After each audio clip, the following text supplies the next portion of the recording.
May hapon sa tanan, ako dahil si GLC Kumidoy, na ay duha ka anak, housewife, talang sa balay, tapos nagahatod sa kong pag-umangkon duha ka buok kay nag-eskwela sa Kinder.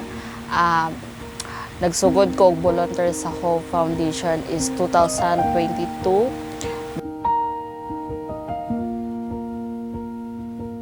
Ako ang na-learn nga naga-volunteer ko sa Hope is kanandaan nimo makita ba nga how you humble yourself. Kung naman kay mga gipangagian sa imong kinabuhi, mas naapad ay mas lisod pa sa amua, mas draagi na pangkita ni Lord kung unsa siya ka maayo sa mong kinabuhi nga dapat magpadayon gyud sa iya o pag-serve sa mga tao nga wala pa nakaila diha sa Ginoo.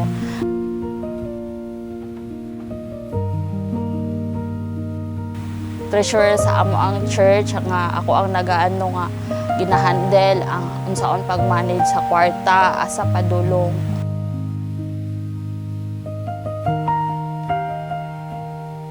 As staff sa Hope is riyan ako nakuan nga mas nag-enjoy ko nga mag-serve sa mga tao. Tapos riyan po nakita akong kaugalingon na naday ko skills maghalubilo sa mga tao.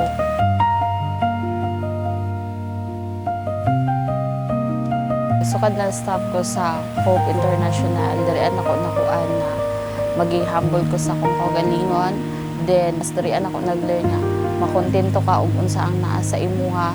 Tapos dirian pod nako nakuan na bisan daghan mo kung mga gipangagian sa akong kinabuhi is dapat diriya gitudloan ko sa Ginoo nga maging strong gyud ko dira sa iyaha sa pagtuon sa iyang mga pulong. Mas ma-encourage ko nga the more nako sila ginatanaw, mas na-encourage ko nga magpadayon sa pag-ila sa Ginoo kung unsa pag gyud iyang angay nga buhaton sa ako ang kinabuhi.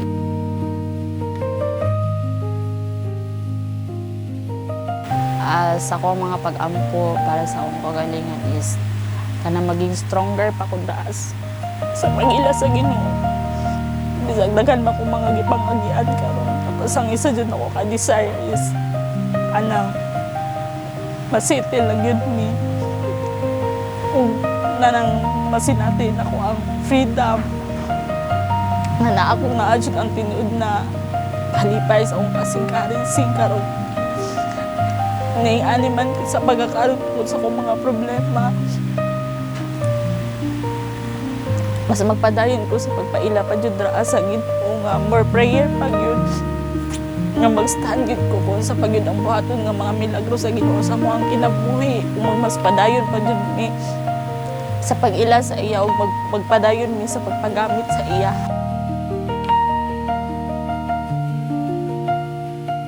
Isip volunteer sa Hope Foundation is kanang daghan pa gyud may mga tao nga matabangan, daghan pa may mga bata nga mahatagan sa ilang mga needs, pariyaan ng mga school supplies, kung sa man ang ilang mga need, ug labaw sa tanan spiritually jud nga mas mailhan gyud nila kung kinsa gyud ang Ginoo sa ilang mga kinabuhi.